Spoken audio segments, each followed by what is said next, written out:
नमस्कार दोस्तों। ट्रंप ने डबल गेम खेलना शुरू कर दिया है सारी कंट्रीज के साथ। भारत और पाकिस्तान के बीच में डबल गेम, यूक्रेन और रशिया के बीच में डबल गेम, ताइवान और चाइना के बीच में भी एक डबल गेम, और यूक्रेन का पर्ल हार्बर मोमेंट उन्होंने क्रिएट कर दिया। साथ में रशिया के पेशेंस को टेस्ट किया है और अमेरिका का जो हमेशा डबल स्टैंडर्ड रहा है वो एल्यूजन क्रिएट करने का वो भी उजागर कर दिया है। पूरी दुनिया वॉच कर रही है एक मास्टर इल्यूजन क्रिएट करने वाले आदमी को। ये कोई लास वेगास के अंदर कोई मैजिशियन नहीं है दोस्तों, ये जियो पॉलिटिकल स्टेज के ऊपर एक मैजिशियन आ गया है जिसका नाम है डोनाल्ड ट्रंप। पूरा दुनिया में वो बर्न कर रहा है और दुनिया देख रही है ईस्टर्न यूरोप बर्न करता हुआ। ट्रंप ने क्वाइटली एक डेडली डबल गेम खेल दी। यूक्रेन के साथ एक साइड तो खड़ा है यूक्रेन के साथ, और उसे उकसाया कि भाई तुम रशिया को अटैक कर दो, और यूक्रेन ने क्या किया, स्पाइडर वेब का अटैक उन्होंने रशिया के ऊपर कर दिया। और वेस्ट के जो ब्लॉगर्स हैं उन्होंने बोलना शुरू कर दिया ये तो रशिया का पर्ल हार्बर मोमेंट है। On the other hand Trump एक सिग्नल दे रहे हैं मॉस्को को, हिंट कर रहे हैं कि भाई let's be friends, if you play nice I will be with you. और जब भी डोनाल्ड ट्रंप या अमेरिका स्माइल देकर बात करता है, यानी कि दूसरे हाथ में एक छुरा है, आएगा ही आएगा। अब ये सारे काम क्यों कर रहा ट्रंप? उसका रीजन एक ही है, वो है कि रशिया और चाइना दोनों इकट्ठे ना हो जाए। रैप्ड इन डिप्लोमेसी ट्रंप क्या कर रहा है कि रशिया को तंग किया जाए ताकि एक सिग्नल पहुंचे चाइना को। आज रशिया के साथ हमने ये किया है, कल को तुम्हारे साथ भी होगा दोस्तों। क्योंकि डोनाल्ड ट्रंप को मालूम है एक चीज का जो ट्रुथ है कि यूक्रेन वो एक सूटकेस है जिसके अंदर हैंडल नहीं है, बहुत भारी है इसको कैरी करना, और too valuable to leave it. अब ये ऐसा चीज बन गई है, हड्डी बन गई है यूक्रेन, क्योंकि उसके अंदर मिनरल्स हैं। अमेरिका की इकॉनमी आपको मालूम है ऑलरेडी बकल डाउन कर रही है इन्फ्लेशन में, डेट में और डिविजन्स के अंदर। अमेरिका को कुछ रिसोर्सेज चाहिए, वो बेशक ग्रीनलैंड से आ जाए, यूक्रेन से आ जाए या बलूचिस्तान से आ जाए, उसे फर्क नहीं पड़ता। इसलिए पाकिस्तान ने भी ऑफर कर दिया, हम तो सेल पे रेडी हैं, आपने आकर हमारे नेचुरल रिसोर्सेज को खरीदना है, आप खरीद लीजिए, बस बदले में हथियार दे दीजिए, पैसा दे दीजिए। तो ट्रंप ने पाकिस्तान के साथ भी वही गेम खेला जो यूक्रेन के साथ है। इसलिए यूरोप का जो फेथ है ट्रंप के ऊपर या अमेरिका के ऊपर वो खत्म होता हुआ दिखाई देता है।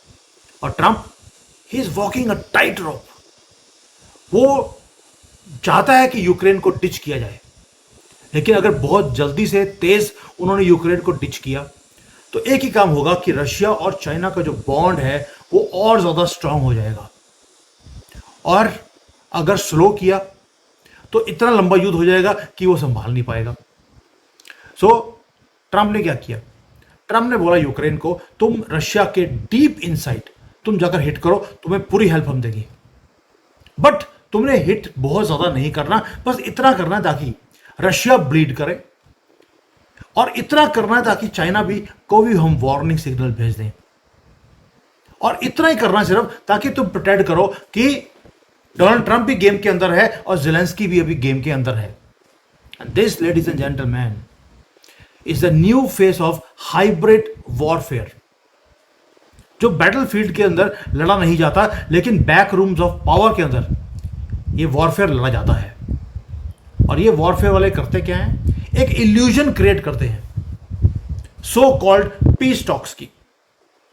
इस्तांबुल तुर्की में कल पीस टॉक्स हुए, हमें क्या मिला उसमें, मीम्स, मीनिंगलेस पेपर वर्क और एक थ्रेटिक्स। वो वहां पर यूक्रेन वाले भी आके बोल रहे हैं, रशियंस भी बोल रहे हैं हमने ये कर दिया वो कर दिया। यानी कि जब ये सारे लोग प्रिटेंड करने लग जाएं कि हम पीस के ऊपर टॉक करने वाले हैं, यानी कि बिहाइंड द सीन्स गेम कुछ और है, वो है प्रेशर पॉइंट्स को दबाना। रशिया ने अपनी ऑफर दे दी कि हम 2 या 3 दिन के लिए सीज फायर करने को तैयार है, और वेस्टर्न मीडिया ने बोलना शुरू कर दिया वो देखिए जी रशिया तो घुटनों पे आ गया।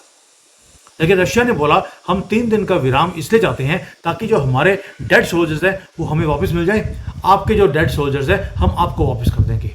Simple act of humanity. Cease fire की बात रशिया ने करी नहीं है, युद्ध चलेगा। बट ज़ेलेंस्की, वेस्टर्न मीडिया तो भंगड़े डाल रहा है, देखिए पुतिन को हरा दिया ज़ेलेंस्की ने।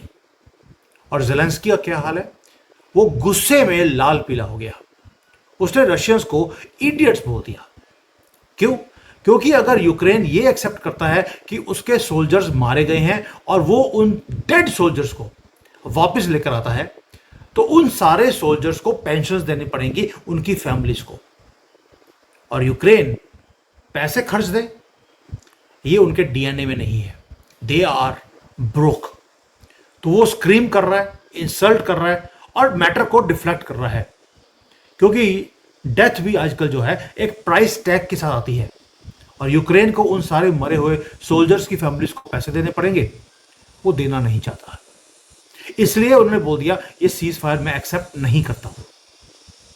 और जो प्रो यूक्रेन के ब्लॉगर्स हैं वो तो भाड़े डाल रहे हैं कि जी देखो जी, हमने तो रशिया के अंदर पर्ल हार्बर कर दिया, हमने वहां पर डिस्ट्रक्शन कर दी। और उन्होंने बोल दिया कि हमने तो 5 जो एयरफील्ड से एक रात में तबाह कर दिए हैं रशिया के। Pearl Harbor movement. और वो शैंपेन लेकर वीडियोस बना रहे हैं। लेकिन फैक्ट ये है कि 3 जगह ऐसी हैं रशिया के अंदर, राइजान, अमूर और इवानोवा, जहां पर अटैक्स किए गए थे लेकिन रिपेल कर दिए गए। वहां पर S-400 काम आ गया। लेकिन 2 जगह हैं जहां पर फायर्स हुई हैं और वहां पर प्लेन्स भी डिस्ट्रॉय हुए हैं। एक है मुर्मस्क और दूसरा है कुट्स। लेकिन ये पर्ल हार्बर मूवमेंट नहीं था। अगर आप पर्ल हार्बर मूवमेंट देखें, 1941 में जो हुआ था, वहां पर यूएस नेवी को क्रिपल कर दिया गया था। लेकिन इस बार तो जैसे कि आपने एक पत्थर मारा हो एक बैटलशिप के ऊपर, वो वाला हाल हुआ है रशिया के साथ। यस, उसके 30% से ज्यादा जो पहले रिपोर्ट आई थी कि लॉन्ग रेंज की जो फाइटर प्लेन्स हैं जो लंबी दूरी तक जाकर वार कर सकते हैं, उसकी 30% कैपेबिलिटी खत्म हो गई है। लेकिन that is only one aspect of Russia. और आपको यह भी याद रखना पड़ेगा कि पर्ल हार्बर के अंदर हजारों लोग मारे गए थे नेवी के, शिप्स डिस्ट्रॉय हो गई थी, बिलियंस ऑफ डॉलर्स का नुकसान हुआ था। और उसके बाद अमेरिका ने क्या किया था? पर्ल हार्बर के बाद जापान को तबाह कर दिया था न्यूक्लियर बॉम्ब के साथ और उसे अपना कॉलोनी बना लिया था। यानी कि एक वेसल स्टेट वो बन चुका था जापान। आज तक वेसल स्टेट है अमेरिका का। सो यूक्रेन, अगर वो पर्ल हार्बर मूवमेंट चाहते थे तो उनको थोड़ा सा और काम करना चाहिए था। लेकिन ट्रंप ने बोला था ज़ेलेंस्की को कि तुमने अटैक बड़ा करना है लेकिन इतना बड़ा नहीं करना कि मैं संभाल ना सकूं। सो आज ज़ेलेंस्की जो पर्ल हार्बर के ऊपर इतना खुश हो रहा है, उधर से रो भी रहा है कि मैं युद्ध को नहीं रोकूंगा क्योंकि पैसे का मामला है। It's all about money.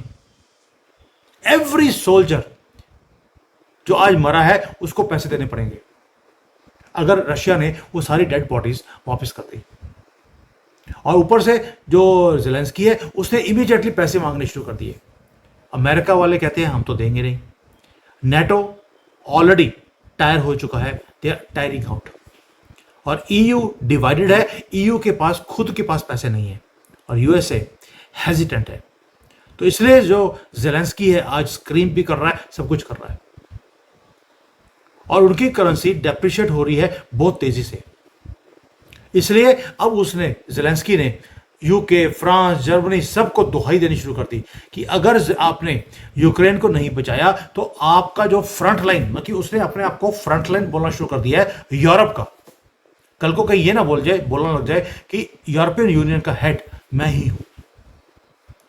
दोस्तों, अमेरिका ऑलरेडी एग्जिट डोर से युद्ध के बाहर निकलना चाहता है, लेकिन वो ट्रैप भी छोड़ना चाहता है ताकि रशिया तंग रहे, यूक्रेन को यूज करते रहे, उसके मिनरल्स को वो यूज करते रहे और चाइना कहीं क्लोज ना आ जाए। और Trump, what is Trump really doing? एक कान में एक मॉस्को के बोल रहा है let's work something out together. मैं बाइडेन नहीं हूं, मैं पप्पू नहीं हूं, ये ट्रंप बोल रहा है।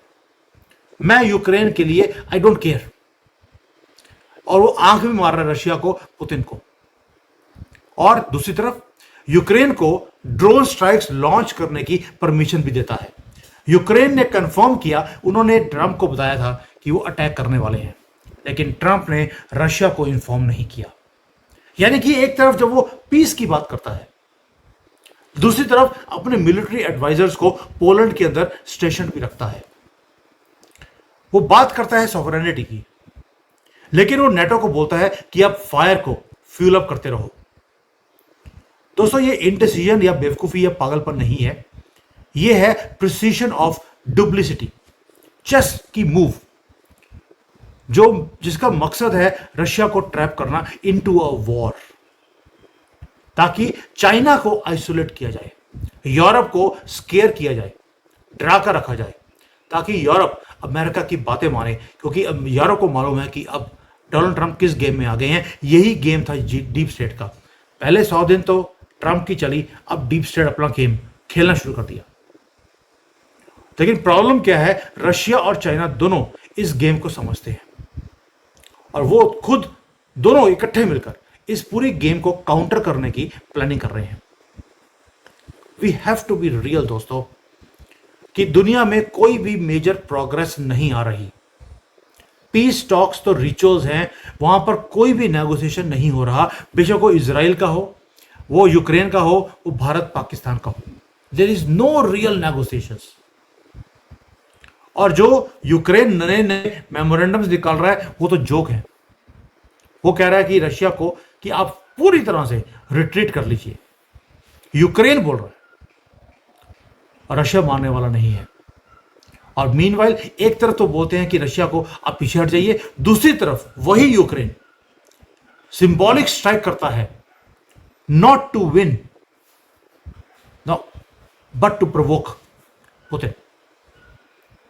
और नेटो जो है, नेटो बार बार यूक्रेन को फीड करता जा रहा है वॉर मशीनरी के साथ, ताकि ये युद्ध बंद ही ना हो, क्योंकि युद्ध मींस मनी। युद्ध मींस कि बहुत कुछ ऐसा होता है कंट्री में जो आपने पिछले 10-20 साल में पॉलिटिशियंस ने किया होता है, युद्ध के नाम पर वो सारी चीजों को वॉश आउट कर दिया जाता है।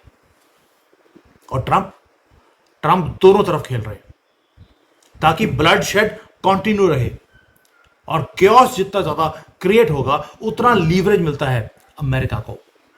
लीवरेज किस बात का? ऑयल प्राइसेस को कंट्रोल करना।